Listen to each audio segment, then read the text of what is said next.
"That man has a knife, sir." The words were so quiet they barely existed.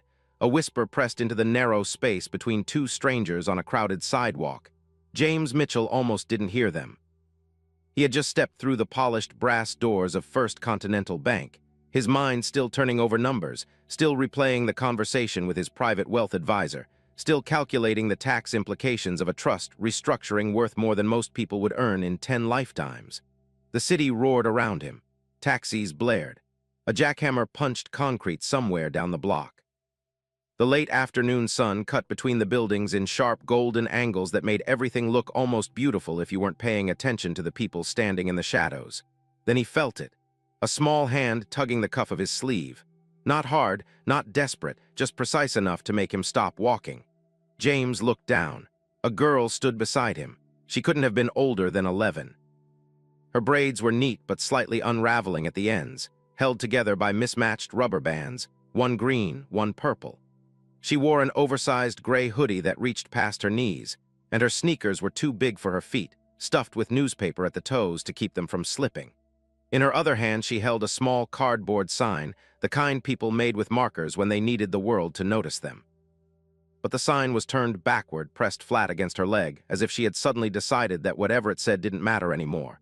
She didn't look at James when she spoke again. She looked straight ahead toward the man standing 15 feet away near the corner of Lexington and 44th. "The tall one in the green jacket. He's been watching you since you went inside." James blinked. His first instinct was confusion, then mild irritation. He had dealt with panhandlers, salespeople, clipboard activists, and the occasional sidewalk preacher in this part of the city. He had learned long ago to keep walking, but something about the girl's voice stopped him. It wasn't fear, it was certainty. The kind of certainty that came from watching things most people chose not to see. James shifted his eyes without turning his head.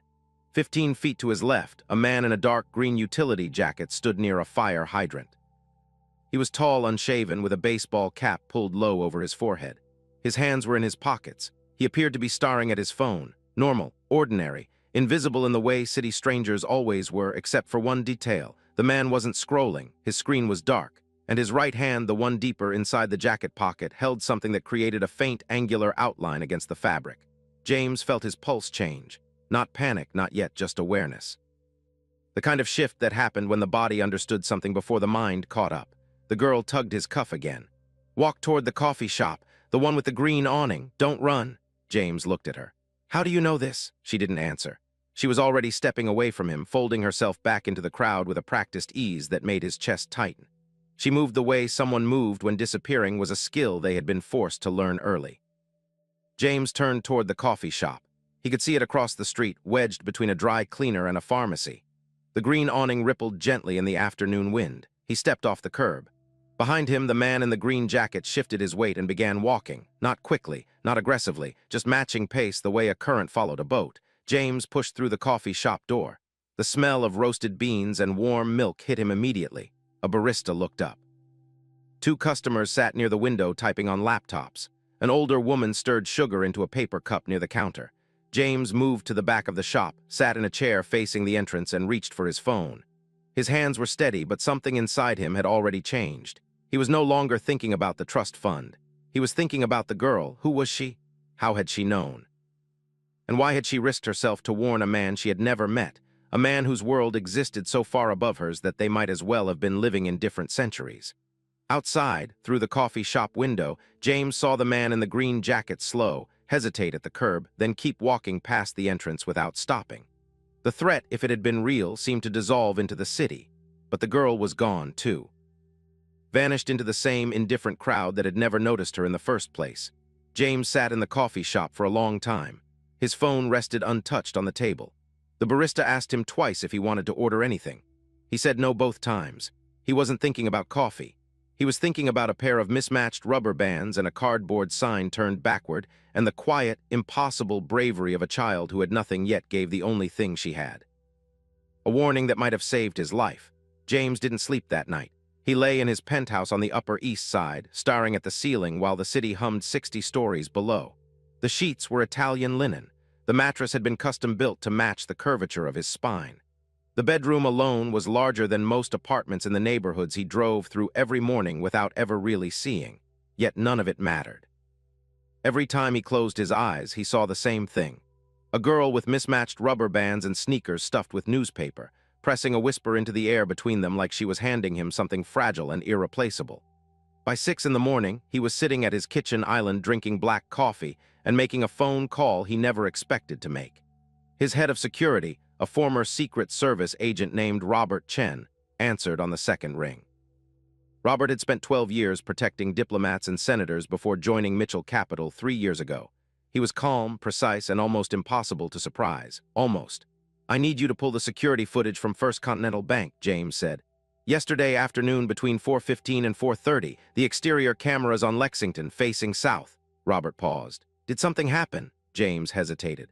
"Someone warned me about a man with a knife outside the bank." Another pause. "Who warned you?" "A child."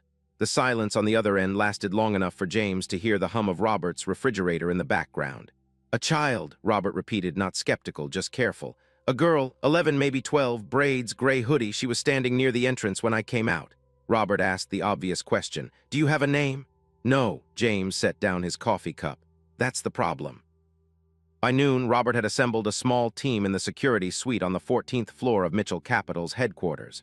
3 monitors displayed frozen frames from traffic cameras, ATM surveillance feeds, and the bank's own exterior recordings. The footage was grainy in places, sharp in others, the inconsistent patchwork of a city that watched everything and noticed nothing. Robert pointed to the first screen. "This is you exiting the bank at 4:22. James leaned forward. There he was, stepping through the brass doors, phone in his breast pocket, briefcase in his left hand. And beside him, barely visible at the edge of the frame, a small figure in a gray hoodie. "Enhance that," James said. Robert zoomed in. The image blurred, then sharpened enough to reveal her profile, the braids, the rubber bands, the cardboard sign pressed against her leg, but her face remained partially hidden beneath the hood. "Can we get a better angle?"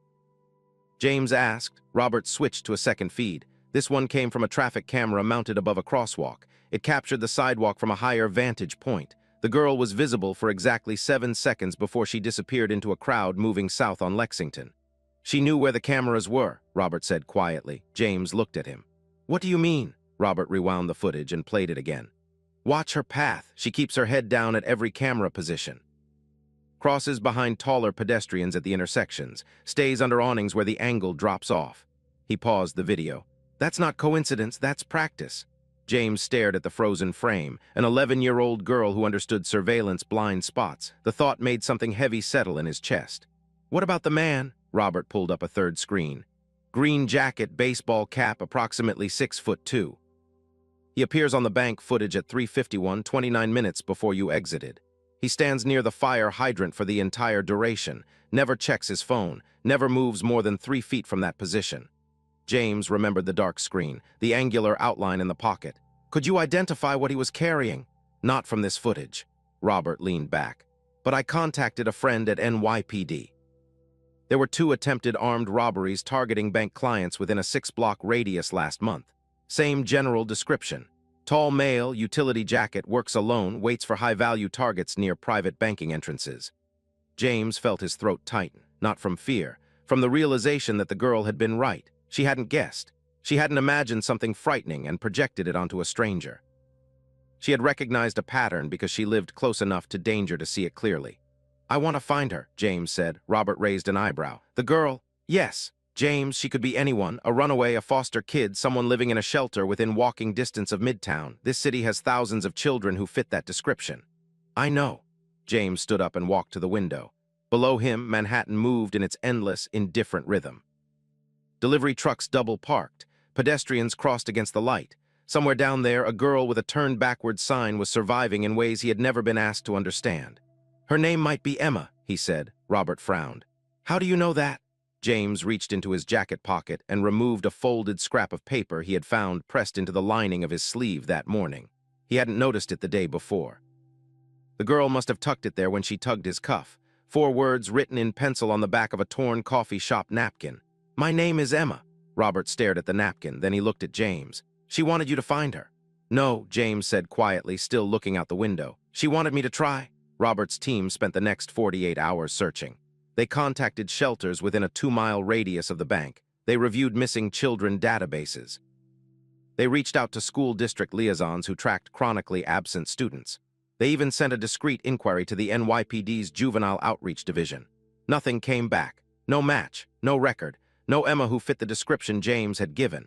It was as though the girl existed only in the 7 seconds of grainy surveillance footage and the 4 penciled words on a torn napkin. James found himself returning to the same block every afternoon.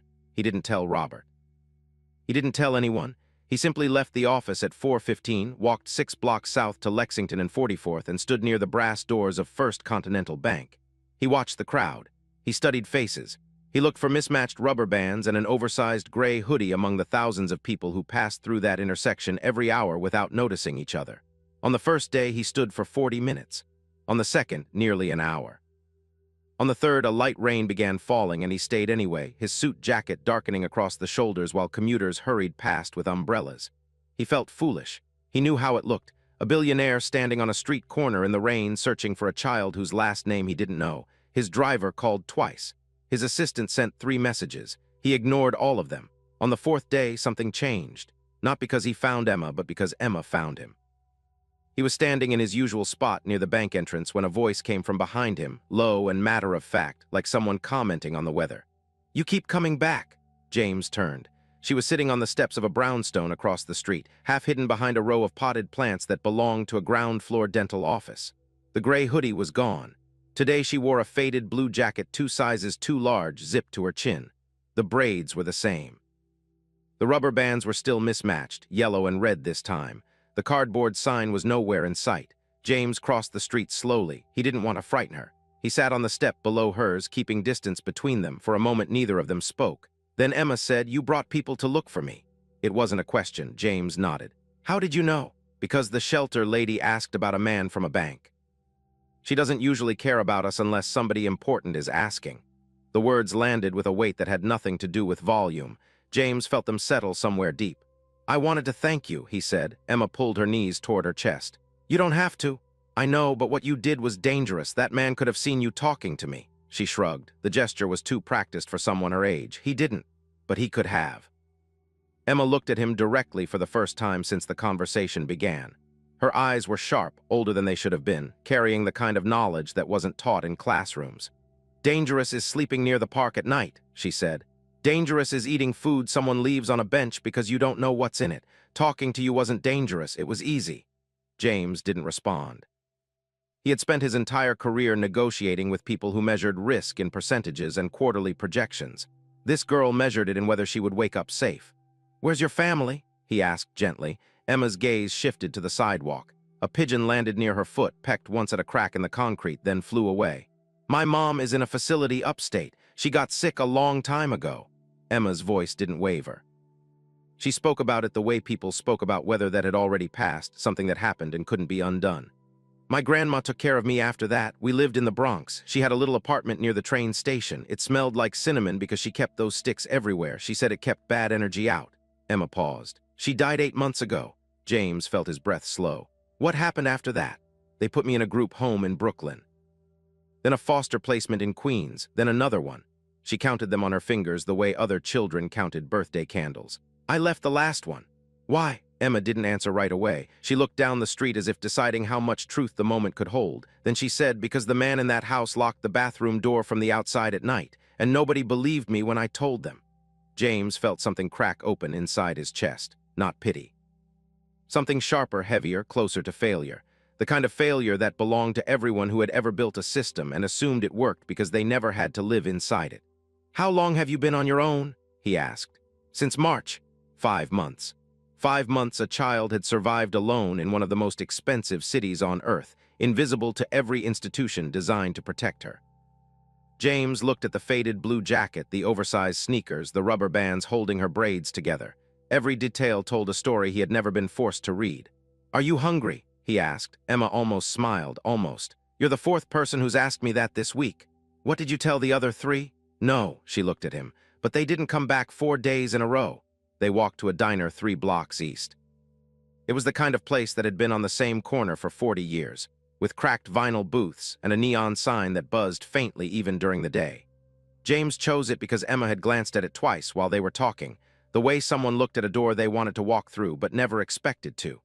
The hostess seated them near the window. Emma slid into the booth and immediately picked up the laminated menu, holding it with both hands like something valuable. She read every item, not scanning, not skimming, reading the way a person read when choosing was a luxury they hadn't had in a long time.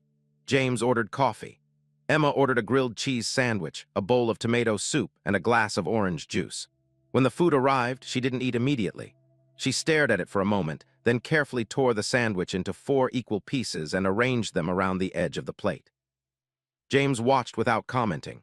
"My grandma used to say food tastes better when it looks like somebody cared about it," Emma said quietly. Then she ate. Not fast, not desperately, but steadily, with the kind of focus that suggested she had learned never to waste a meal because the next one was never guaranteed. James waited until she finished before asking the question that had been circling inside him since the brownstone steps. "How did you know about the man with the knife?" Emma wiped her mouth with a paper napkin, folded it once, and placed it beside her plate. "I watch people. You watch people. Everybody on the street watches people. You have to, but most grown-ups watch faces. I watch hands." James leaned forward slightly. "Why hands? Because hands do things before faces decide to lie about them." The sentence hit him with the force of something that should have been written in a textbook, but had instead been learned on a sidewalk by a child with no home. Emma continued. "That man stood by the fire hydrant for almost 30 minutes. He didn't smoke. He didn't check his phone for real. He kept shifting his weight from one leg to the other like he was getting ready to move fast, and his right hand never came out of his pocket." She paused. People who carry knives hold their pocket different. Their fingers stay stiff because they're gripping something. Regular people let their hands go soft. James sat back in the booth. Robert Chen, a man trained by the Secret Service, had needed surveillance footage and digital enhancement to confirm what this girl had seen in real time with nothing but her own eyes. "You said he'd been watching me since I went inside the bank." "He had. How do you know it was me he was watching?" Emma looked at him as if the answer were obvious. "Because you were the only one who came out of the private entrance." James felt something shift again. The private banking entrance was a side door accessible only to clients with accounts above a certain threshold. It was unmarked, deliberately inconspicuous. Most pedestrians walked past it without a second glance, but Emma had noticed it. She had noticed who used it. She had connected the door to the man by the hydrant and understood the geometry of what was about to happen before anyone else on that street had suspected a thing. "You're very smart, Emma," James said. She didn't react to the compliment. She picked up her glass of orange juice and took a slow sip. "Smart doesn't matter when nobody's listening." The words were spoken without bitterness. That was what made them devastating. She wasn't angry. She had simply accepted a truth about the world that most adults spent their entire lives pretending didn't exist. That intelligence without visibility meant nothing. That being right didn't matter if the person speaking had already been decided to be unimportant. James pulled out his phone and placed it on the table. "I want to help you." Emma set down the glass. "Help me how?" "I don't know yet, but I have resources. I have people who can find your mother's medical records, review your foster care file, connect you with someone safe." Emma studied him carefully. She had the expression of someone who had heard promises before and learned to measure them by weight rather than words. "The last person who said they wanted to help me filled out a form and I never saw them again." "I'm not filling out a form." "Then what are you doing?" James looked at her across the table. The vinyl booth, the cracked window, the neon sign buzzing outside. Everything about this moment felt small and ordinary, and yet he understood with absolute clarity that what he said next would matter more than any contract he had ever signed. "I'm sitting here," he said, "and I'm coming back tomorrow." Emma didn't respond immediately. She looked out the window at the street, at the people passing in both directions, at the city that moved around her every single day without ever slowing down. Then she looked back at him. "The soup was good," she said. It wasn't gratitude, it wasn't trust. But it was the first door she had opened in a very long time, and James understood that walking through it would require something no amount of money could buy: patience. The kind that proved itself not through grand gestures but through the simple, stubborn act of showing up again. Outside, the late afternoon light turned golden against the buildings. Somewhere a taxi honked. A woman laughed into her phone. The city kept moving. But inside a small diner with cracked vinyl booths, something had quietly shifted between a man who had everything and a girl who carried her entire life in a faded canvas bag. Neither of them named it. Neither of them needed to. James paid the check, left a tip that made the waitress blink, and walked Emma to the corner. She turned south. He turned north. Before she disappeared into the crowd, she looked back once. Just once. Then she was gone. James came back the next day, and the day after that, and the day after that. He didn't bring lawyers, he didn't bring social workers. He didn't arrive with folders full of solutions designed by people who had never slept on a bench. He simply showed up at the same diner at the same time and sat in the same booth by the window. The first 2 days, Emma didn't come. James ordered coffee, sat for an hour, and left. He told himself he wasn't disappointed.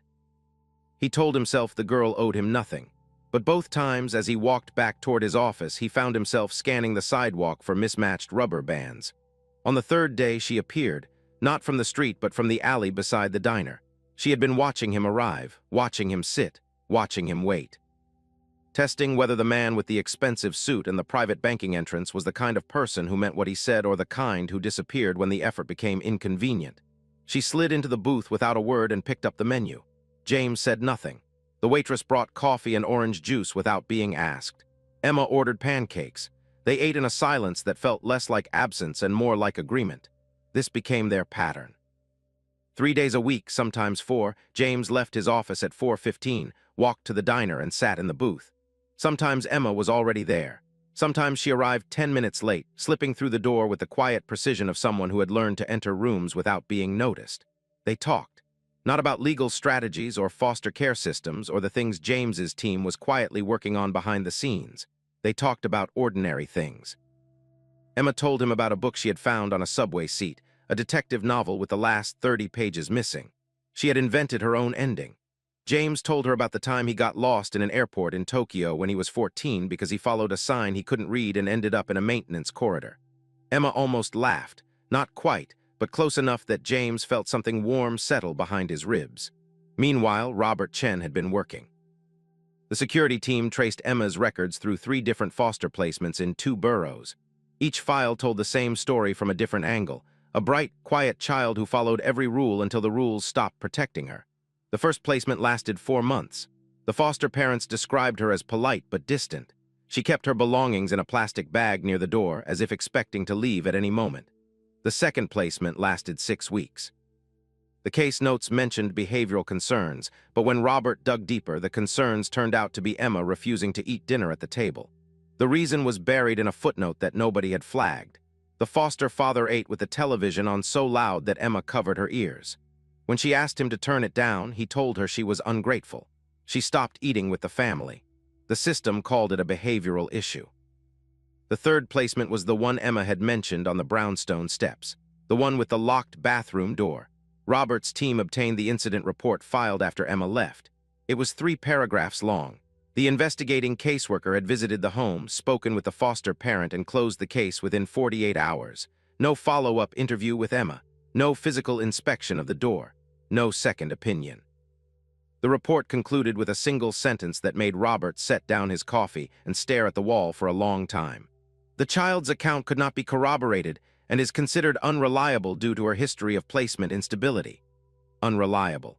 A girl who could read a stranger's intentions from 15 feet away by watching the tension in his fingers. A girl who understood surveillance patterns, timestamp discrepancies, and the difference between a real text message and a faked one. The system had looked at her and seen instability. It had never occurred to anyone that what they were actually seeing was survival.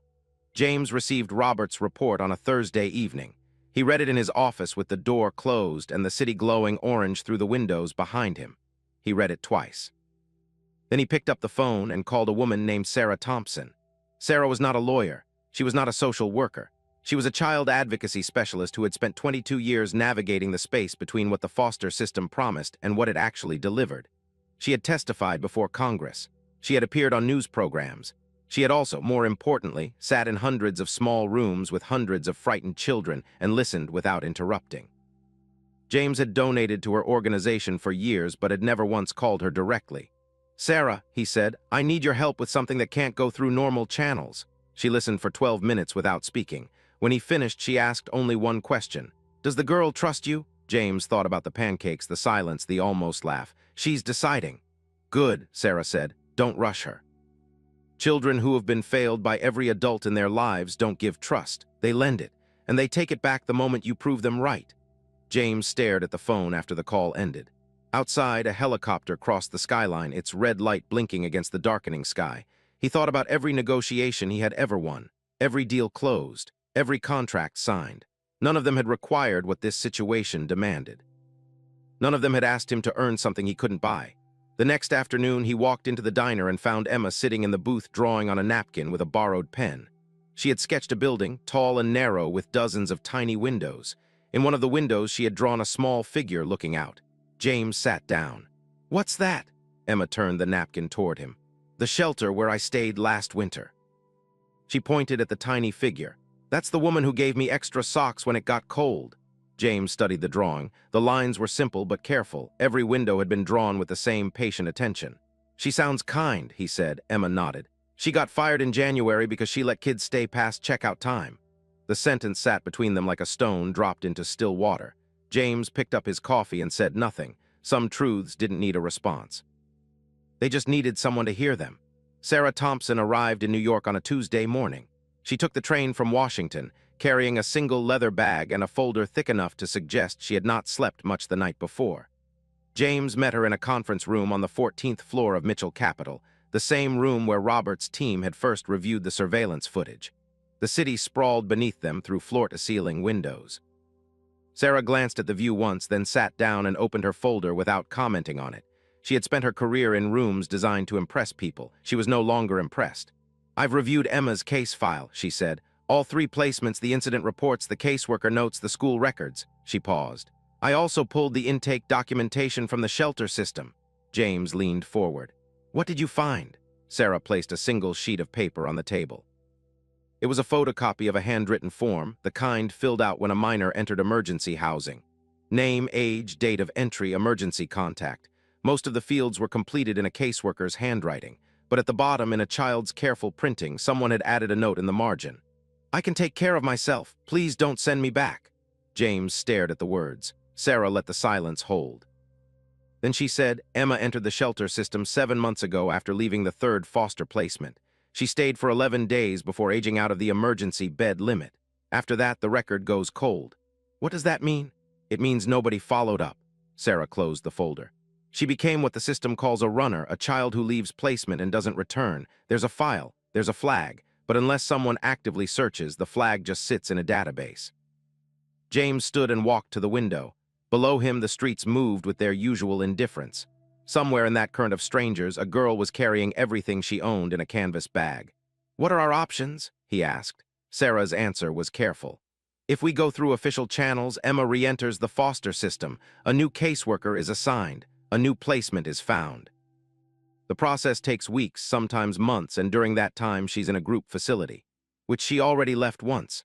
"Exactly." Sarah folded her hands. "The other option is a private guardianship petition. Someone with resources files for temporary custody while a permanent arrangement is established. It's faster, it's more stable, but it requires a judge, a home study, and a candidate the court considers appropriate." James turned from the window. "What kind of candidate?" Sarah looked at him steadily. "Someone with no criminal history, stable housing, financial resources, and a demonstrated relationship with the child." She paused. "It also helps if the candidate isn't doing it for publicity." "I don't want publicity." "I know, that's why I took the train." The conversation lasted another hour. Sarah outlined the legal steps, the timeline, the potential obstacles. A judge would need to be convinced that the arrangement served Emma's best interest. The foster care agency would need to be notified. Emma's mother, even in her current condition at the facility upstate, had legal rights that would need to be addressed. Nothing was simple, nothing was fast, but nothing was impossible either as long as the person at the center of it was willing to be patient. James thought about the diner, the pancakes, the silence that felt like agreement. "There's one more thing," Sarah said. "Emma has to want this. You can't rescue someone who hasn't asked to be rescued. You can only offer something steady and let them decide whether to reach for it." That afternoon, James walked into the diner at the usual time.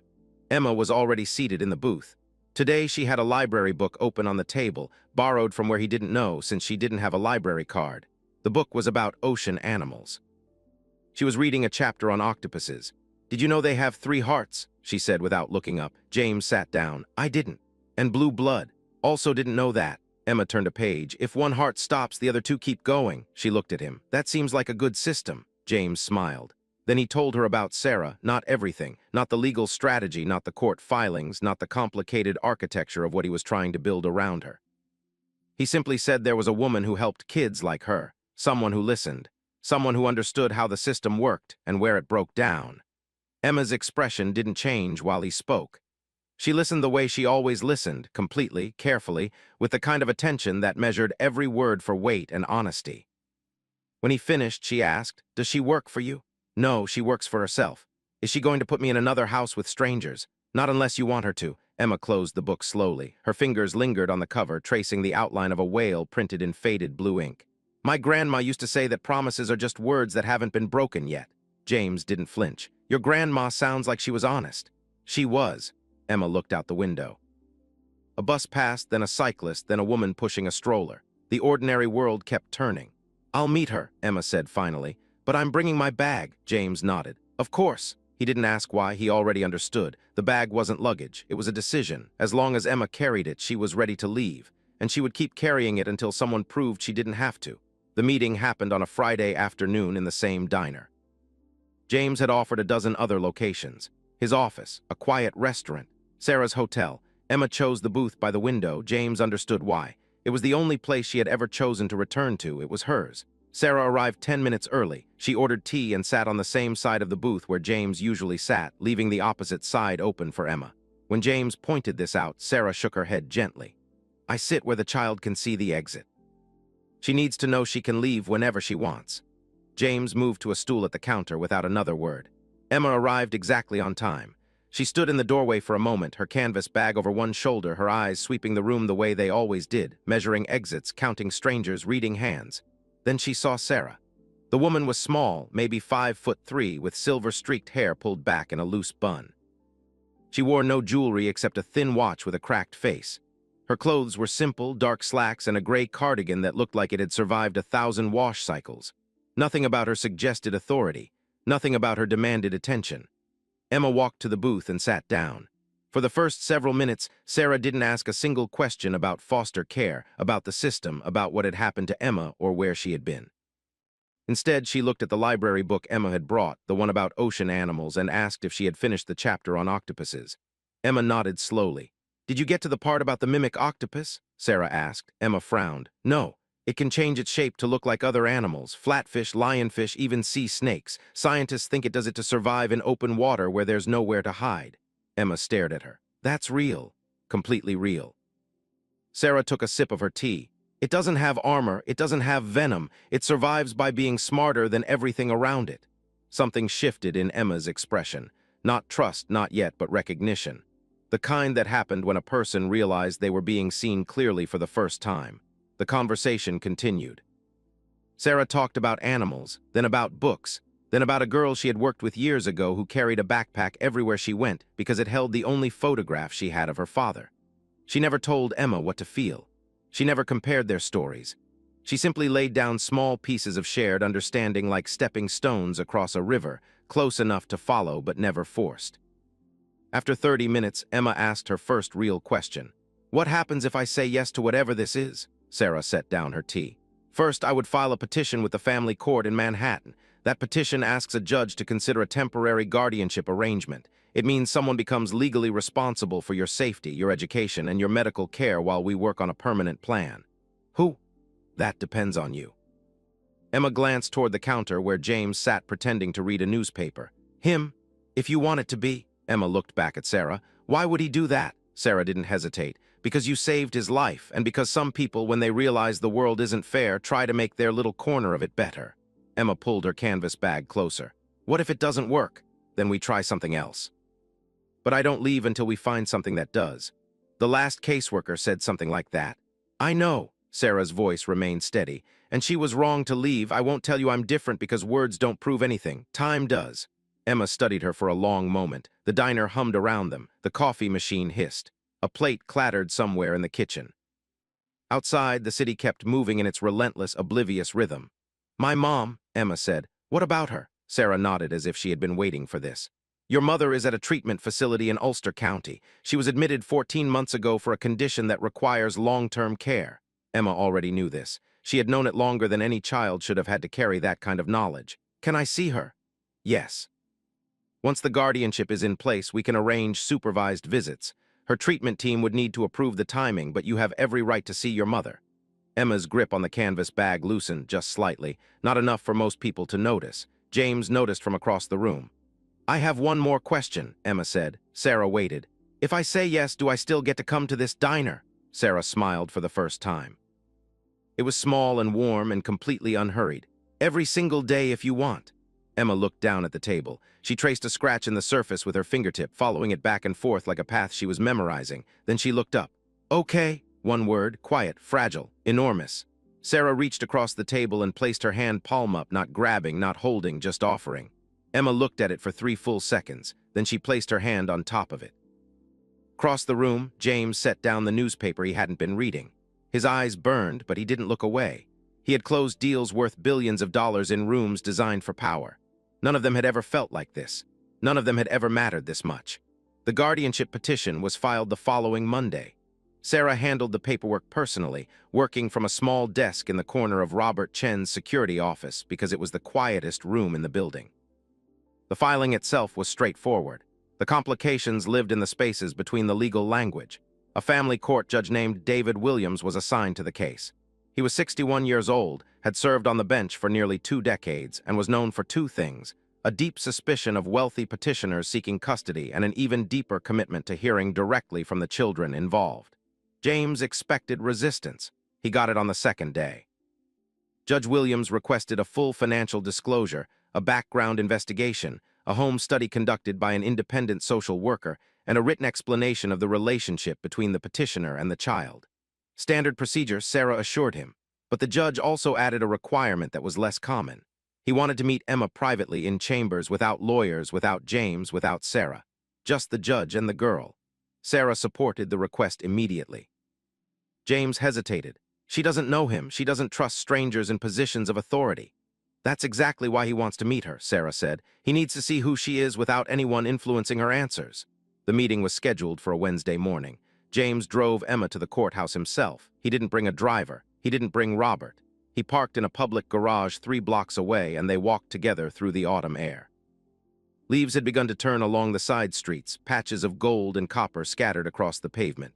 Emma carried her canvas bag. She had been quiet all morning, not withdrawn, just still, the way a person became when they were gathering themselves for something important. At the courthouse steps, she stopped. What if he doesn't believe me? James crouched down so they were eye to eye. About what? About anything, about the Foster homes, about the man with the knife.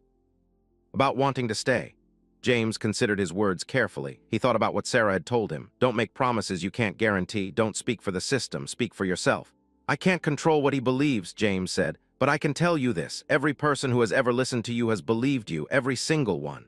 Emma looked at him. Then she adjusted the strap on her canvas bag and walked up the steps. The meeting lasted 45 minutes. James sat in the hallway outside the judge's chambers on a wooden bench designed for discomfort. He checked his phone 11 times without reading a single message. He counted the ceiling tiles. He watched a clerk carry a stack of folders past him 3 separate times and wondered if it was the same stack. When the door finally opened, Emma walked out first. Her expression was unreadable. Behind her, Judge Williams appeared in the doorway.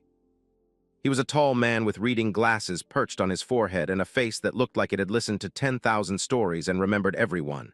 He looked at James for a long moment. Then he said, I'd like to see you in my chambers tomorrow at 9. He didn't say anything else. The door closed. James looked at Emma. How did it go? Emma started, walking toward the elevator. He asked me what I wanted. What did you say? She pressed the down button.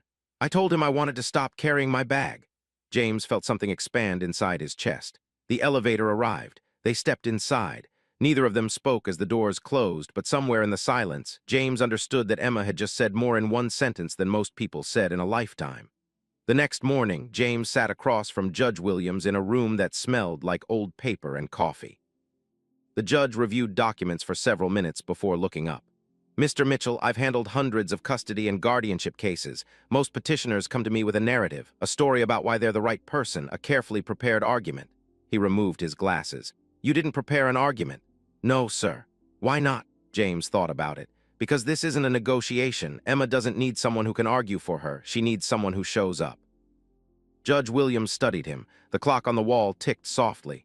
Rain had begun again outside, tapping against the window in a rhythm that felt almost familiar.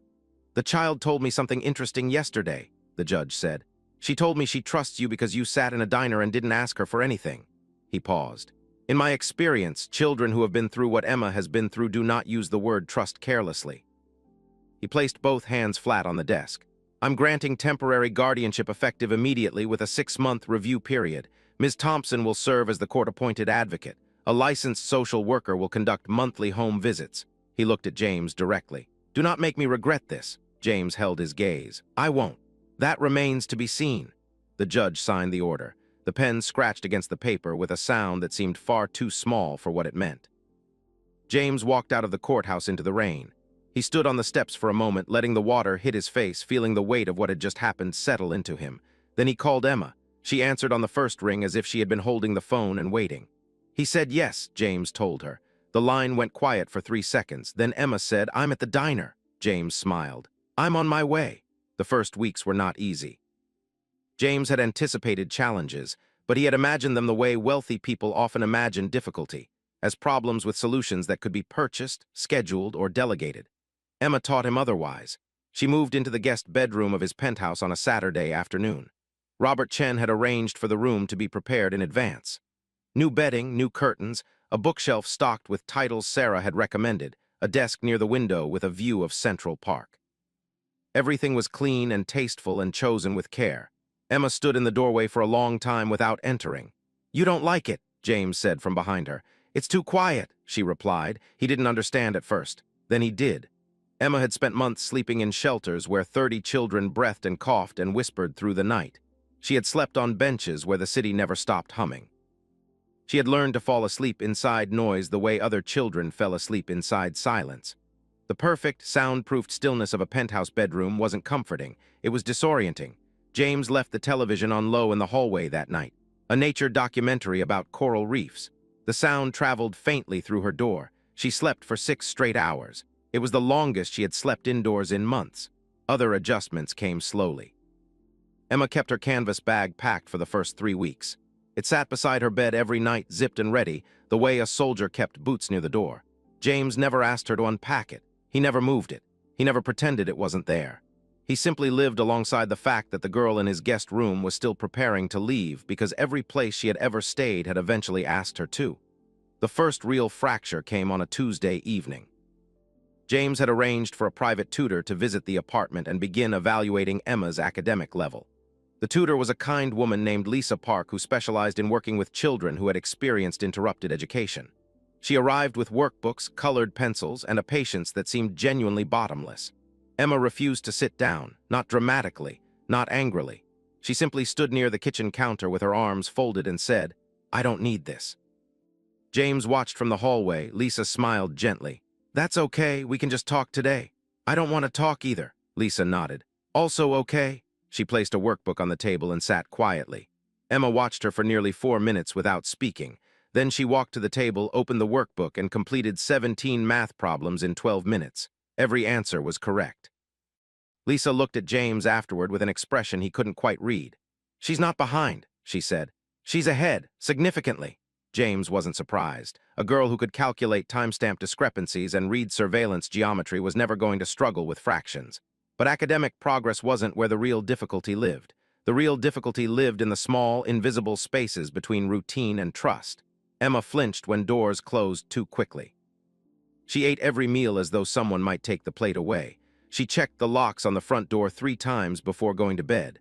And once at 2 in the morning, James found her sitting on the kitchen floor in the dark, her canvas bag in her lap, staring at nothing. He sat down beside her on the cold tile.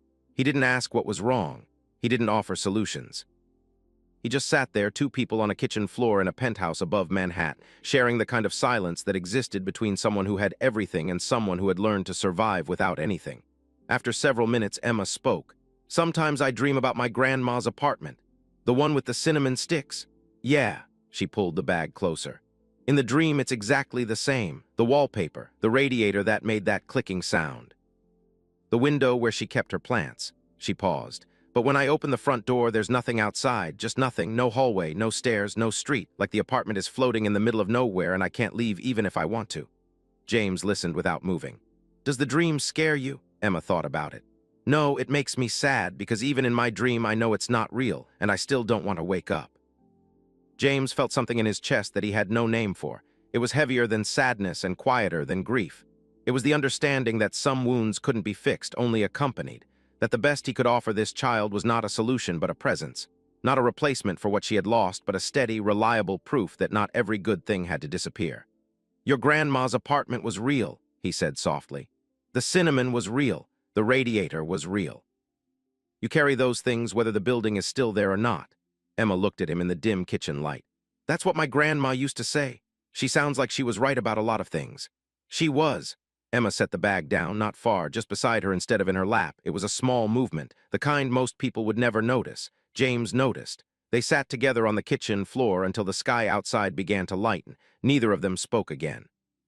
When the first gray light of morning touched the windows, Emma stood, placed her bag on the counter instead of beside her bed, and went back to her room.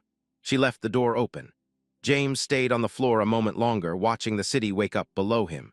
Then he made coffee and started a day that felt entirely different from every day that had come before it. 6 months passed.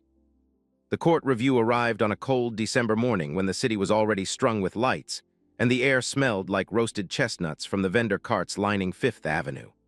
James drove to the courthouse the same way he had the first time, no driver, no entourage, just himself and Emma in the passenger seat. She was wearing a new coat, dark blue, chosen by her at a department store where she had spent 45 minutes comparing options before selecting the least expensive one. James had tried to guide her towards something warmer, something lined with down. She had looked at him with an expression that ended the discussion. "This one is fine." She still carried the canvas bag, but something about it had changed. Not the bag itself, which remained as faded and worn as ever. What changed was the way she carried it, loosely now, over one shoulder instead of clutched against her chest, as if it had become something she chose to bring rather than something she needed to survive. Judge Williams reviewed the case file, the social worker's monthly reports, Lisa Park's academic assessments, and a letter from Sarah Thompson summarizing Emma's progress. He read each document carefully, turning pages with the deliberate patience of a man who understood that words on paper only told part of any story. Then he looked at Emma. "How are you?" he asked. Emma sat straight in her chair. "Good. Are you comfortable where you're living?" "Yes." "Is there anything you need that you're not receiving?" Emma thought about it. The courtroom was silent. A clerk paused mid-step near the back row. Even the fluorescent lights seemed to hold still. "I'd like to visit my mom more often," Emma said. The judge nodded. "How often do you see her now?" "Once a month. And you'd like more?" "Every 2 weeks, if she's feeling okay." Judge Williams made a note. Then he asked the question that James had been quietly dreading for weeks.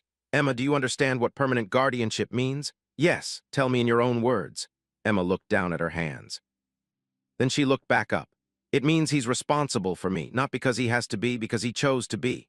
The judge held her gaze for a moment. Something passed across his face that might have been admiration, though he would never have called it that in open court.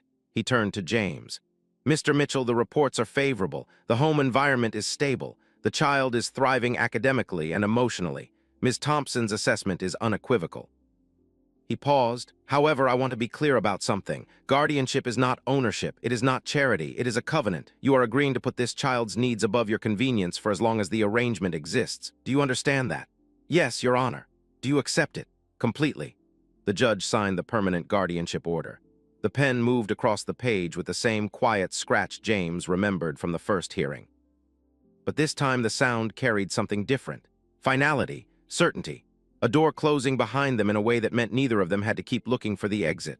They walked out of the courthouse into the December air. Snow had begun to fall, light and slow, dusting the steps and the railings and the shoulders of strangers passing on the sidewalk. Emma stopped at the bottom of the steps. She tilted her face upward and let the snow land on her skin.